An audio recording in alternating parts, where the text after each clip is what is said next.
capacity here is 10, but we're going to begin with 5. Well, first they have to be able to physically and mentally be able to care for themselves. They have to be 18 years of age. Of course, they can bring their children. The boys have to be 10 or younger. What else? They have to pass a drug test. They have to have a current picture ID.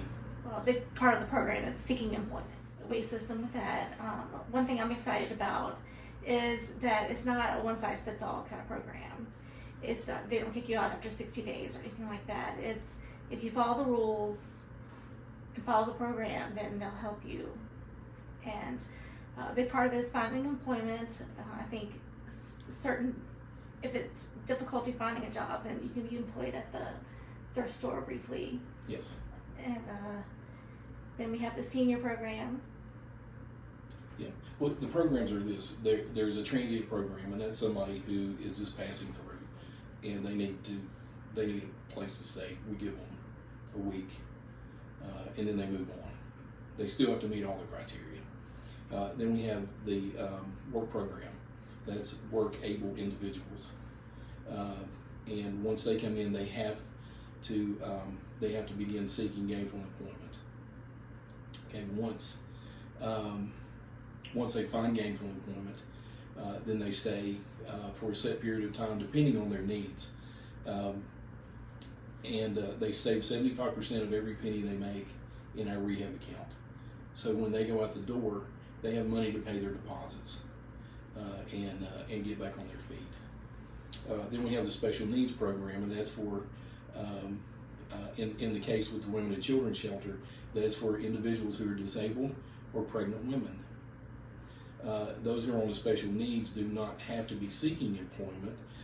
If they are disabled but don't have benefits, we have a case manager who works with our men's shelter, who will also be working with the women's shelter in certain capacities.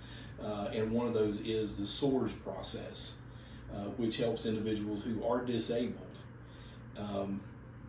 with the process of filing for their disability benefits. And it's a fast-track process for individuals who are homeless. So what might take 2 years might now take 3 to 6 months to get those disability income coming in.